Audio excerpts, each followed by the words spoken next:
नमस्कार। छोटों को राम राम, बड़ों को प्रणाम। रिद्धि सिद्धि प्रवाह चैनल से मैं अजय मिश्रा आपके समक्ष आज मैं आपसे नाग पंचमी पर बात करना चाहता हूँ। भारत एक विशाल देश है। हमारी संस्कृति और सभ्यता के कारण हम विश्वगुरु कहलाए। ये पर्वों का देश है। पर्व क्या हैं? पर्व का सामान्य अर्थ हम त्यौहार जानते हैं।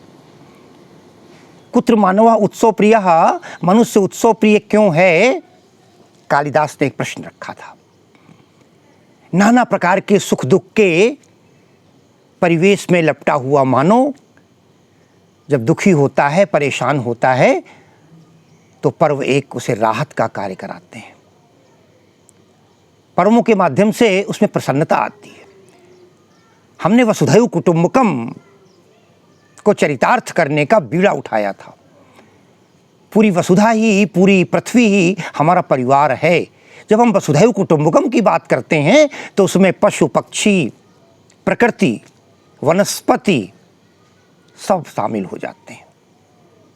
साथियों, हमारा प्रत्येक पर्व हमारी विरासत है, संस्कृति है, सभ्यता है।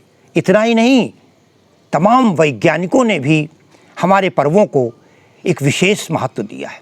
कोई भी पर्व हो, हम उस पर्व की जब वैज्ञानिक सतह की ओर देखते हैं तो ऐसा लगता है कि हमारे पूर्वज, शायद उनके समान श्रेष्ठ वैज्ञानिक कोई नहीं था। धर्म की दृष्टि से देखते हैं तो धर्म की पराकाष्ठा दिखाई देती है। संस्कारों की दृष्टि से देखते हैं तो संस्कारों का सर्वोत्तम स्थान दिखाई देता है। और सामाजिकता की ओर से देखते हैं तो एक सुंदर परिवेश के दर्शन होते हैं। आज नागपंचमी की बात करते हैं।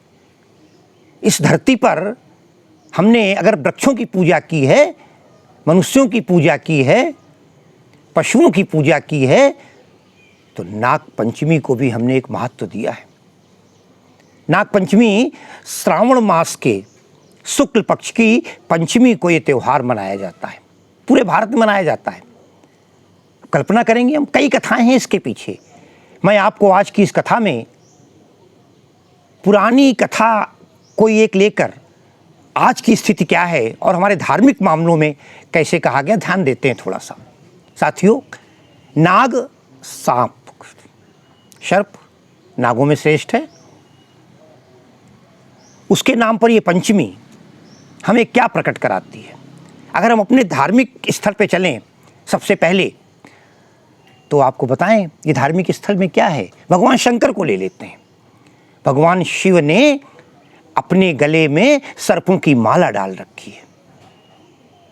मुझे 4 पंक्तियां बताऊंगा। चढ़े बैल डोलें, किसी से न बोलें, कभी नैन खोलें, दिए चंद्र भाला, भस्मो रमावें, धतूरे चबावें, जहर को बखाने, गले नाग काला, डमरू बजावें, उमापति कहावें, यही नाग आगम जगत का विशाला, हमारे तिहारे कनक के नगीने, सदा मुक्ति देता यही बैल वाला। सावन का महीना, भगवान शिव ने अपने गले में गले नाग काला। काला सांप क्या है? अगर हम शिव के प्रतीक के बारे में देखें तो सांप विषयों के प्रतीक हैं। काम, क्रोध, मद, लोभ, मत्सर, ये जितने विषय हैं, अगर इनका उदात्तीकरण किया जाए तो निश्चित रूप से ये बाधक नहीं होते। भगवान शंकर ने ये गले में डालकर ये बताया कि जो खराब प्रवृत्ति के विषय के लोग हैं उनसे भी हम सुरक्षा करा सकते हैं, उनको भी गले लगा सकते हैं। जिसे कबीर ने कहा, निंदक नियरे राखिए, आंगन कुटी छवाए, बिन पानी साबुन बिना निर्मल करे सुभाए। हमारे यहाँ भी कहा गया सांप को। सर्प, सांप और दुष्ट, 2 व्यक्तियों की तुलना की गई। सर्प दुर्जन यो मध्ये, वरम सर्पो न दुर्जनः। सांप और दुष्ट की अगर तुलना की जाए तो उन्होंने कहा सांप जो है श्रेष्ठ है, दुष्ट व्यक्ति श्रेष्ठ नहीं है। क्योंकि सर्पो दशति कालेन, दुर्जनस्तु पदे पदे। अरे सांप तो समय आने पर जब उसको हम छेड़खानी करते हैं तब डसता है, लेकिन दुर्जनस्तु पदे पदे, दुष्ट व्यक्ति तो हर पल हमें कहीं न कहीं डसा करता है। अरे किस बड़ी प्रसिद्ध पंक्तियां हैं हिंदी साहित्य की। सांप पर व्यंग करते हुए, सांप के माध्यम से उन लोगों पर व्यंग करते हुए लिखा था, कहा गया था, हे सर्प, तुम शहर में बसे नहीं, सभ्य तो हुए नहीं, फिर डसना कहाँ से सीखा। तो आज सांप से ज़्यादा आवश्यकता तो हमको उन दुष्टों की है जो पीठ पीछे डसने का। भगवान शंकर ने अपने गले में सर्पों को अपनाकर ये सिद्ध कर दिया कि सांप भी हमारे लिए आवाज। चलिए आइए सामान्य सी बात कर लेते हैं, भगवान राम की बात कर लेते हैं। अरे मैं तो ये कहता हूँ राम कथा में सबसे बड़ी बात तो ये हुई, जहाँ तक मैं देखता हूँ कि राम की कथा में सबसे बड़ा गुण ये है, उसमें भी नाग का प्रवेश है। अरे भाई, भगवान राम का विवाह सीता के साथ हुआ, सीता की माँ सुनैना। अच्छा, राम कथा में राम और रावण दो ही तो हैं। राम की तरफ से सीता, सीता की माँ सुनैना और मेघनाथ की पत्नी सुलोचना, ये दोनों ही क्या हैं? अरे ये दोनों ही नाग वासुकी की कन्याएं हैं। जब भगवान शंकर ने का श्रृंगार हुआ था, उस श्रृंगार में नाग वासुकी की आंखों से 2 अश्रु गिरे थे। मैंने किसी कथा में इस बात को लिया है। उससे 2 प्रकट हुई थीं, सुनैना और सुलोचना। राम कथा में लगा हुआ है। भगवान राम को साक्षात देख लेते हैं। जिस समय राम रावण का युद्ध होता है, रावण ने अपनी मायावी शक्तियों से राम को बांध दिया था नागपाश में। भगवान नागपाश में बंध गए थे। अंत में आकर के गरुड़ जी छोड़ देते हैं। भगवान के समय में भी, राम के काल में भी नागों का अपना महत्व रहा है, सर्प का अपना महत्व रहा है। एक और बात बता देते हैं, कृष्ण में देख लेते हैं। अरे भगवान कृष्ण ने बचपन में गेंद खेलते खेलते जब गेंद यमुना में गिर जाती है जाकर के, तो सारे ग्वाल बाल चिल्लाने लगे, अरे कान्हा, अरे नटखट, मेरी गेंद ला कर दे दो। कृष्ण कूद पड़ते हैं और कूदने के बाद उस यमुना में नीचे चले जाते हैं। काली अदा का नागनाथन किया था। भगवान उस नाग पर बैठकर, काली अदा पर बैठकर निकल कर आते हैं। कहने का आशय ये, भगवान कहते हैं मैं इसके ऊपर हूँ, विष के ऊपर हूँ, विष को मैंने अपने पैरों से दबा रखा है। वहाँ भी नाग काम करता है।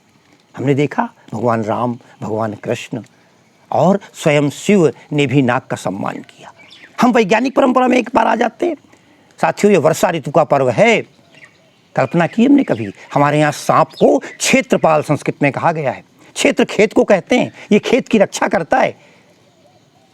भो क्षेत्रफालम मया एतावंतम न ज्ञेयतम तेनम पूजा न कृता। कभी संस्कृत की मैंने ये पंक्ति कक्षा 6 या 7 में पढ़ी थी। हे क्षेत्रपाल, मुझे ये ज्ञात नहीं था कि आप इस क्षेत्र की रक्षा करते हैं, इसलिए किसान कहता है तेनम पूजा न करता, मैंने आज तक आपकी पूजा नहीं की, आज आपकी पूजा करता हूँ। जिस समय वर्षा ऋतु आती है, सांप की जो इस बाबी में रहता है, जिस बिल में रहता है, पूरे खेत पानी से भर जाते हैं और उस समय परेशान होकर सर्प निकल करके हमारे दरवाजे पर आकर खड़ा हो जाता है। वर्षा ऋतु से पीड़ित अतिथि देवो भव की हमारी परंपरा रही है। सन्मुख गए तजो नहीं ताऊ, जिस समय वो सर्प दरवाजे पर आता है, जिसने हमारी खेतों से रक्षा की है, उस समय क्या होता है? क्या हमारा कर्तव्य है उसको मार डालें? कदापि नहीं। उस समय हम उसे दूध से स्नान, दूध देते हैं। हालांकि कई लोगों का ये मानना है कि दूध से सर्प को स्नान कराया जाता है, केवल पिलाने की परंपरा बाद में आई। क्या हुआ, समय के अनुसार हमने सामाजिक परिवेश में बदल दिया। ये सांप, उस समय हम उसकी क्षेत्रपाल के रूप में पूजा करते हैं, जो अनरत चली। इतना ही नहीं, अरे सांप बहुत रक्षा करता है। एक कहानी पढ़ी थी बचपन में, नेवला। एक किसान के घर में एक नेवला भी रहा करता था। एक किसान के घर में एक सर्प किसान ने पाल रखा था। अचानक एक दिन किसान कहीं बाहर जाता है, बच्चा सो रहा है। सांप इतना बड़ी घर का था संबंधित कि वो पूरी रक्षा करता था। बच्चा जिस खाट पे सोया हुआ था, नेवला उसके ऊपर आ गया। सांप ने कई बार उसको फुफकारने की कोशिश की, नेवला भाग जाए, लेकिन नेवला नहीं भागा। सांप को डर था कहीं बच्चे को कुछ चोट न पहुंचा दे। सांप ने उस नेवले को काट लिया, डस लिया और वो नेवला मर जाता है, बच्चा बच जाता है। बच्चे को बचा लेता है सांप। लेकिन भ्रम क्या हुआ, सांप उसके बाद टहल रहा है घर में। अचानक किसान आता है और सांप के मुंह में लगा हुआ खून देखकर उसे ऐसा प्रतीत होता है कि मानो इसने हमारे बच्चे को डस लिया है। बिना आगे पीछे, बिना बेचारे जो करे सो पाछे पछताए, और उसी समय सांप को मार डालता है वो किसान।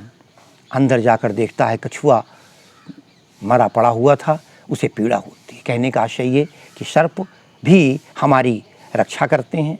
हमने सारी प्रकृति की पूजा करने का एक नियम बनाया हुआ है। ऐसी स्थिति में सर्प भी हमारी सारे कीट मकूटों को खाने वाले हैं। सांप कभी भी अकारण किसी को नहीं काटता। आज के दिन सर्पों का दर्शन, सांपों को दूध पिलाना, सांपों का महत्व, पंचमी का विशेष महत्व है। हमने कुछ दिन पहले एक फेसबुक पर एक प्रश्न किया था आपसे, 5 मी 5 सी, न 5 मी न 5 सी। आज बता देते हैं, भारतीय पंचांग का वर्णन था ये। 5 मी का मतलब होता है, हमारे पंचांग में 5 कौन सी मी हैं? पहली है पंचमी, देखिए अंत में माँ आ रहा है, पंचमी, सप्तमी, अष्टमी, नवमी और दसवीं, ये 5 मी हो गई। अब जरा 5 सी देख लीजिए, एकादशी, द्वादशी, त्रयोदशी, चतुर्दशी, पूर्णमासी। 5 मी 5 सी, न 5 मी न 5 सी, प्रथमा, द्वितीया, तृतीया, चतुर्थी और षष्ठी। ये 5 ऐसी तिथियां हैं, इनमें न मी है न सी है। तो आज हम इसको ये न माने कि हमने सांप से भयभीत होकर पूजा की, हमने किसी की भयभीत होकर पूजा नहीं की है, उसे भी सम्मान दिया है। हम भारतवासी हमेशा कृतज्ञ रहते हैं जो हमारी रक्षा करता है। आज की इस नाग पंचमी के शुभ अवसर पर मैं आप सभी को बहुत बहुत शुभकामनाएं देता हुआ अपनी वाणी को विराम देता हूँ। नाग पंचमी की मंगल कामनाएं, शुभकामनाएं। जय हो।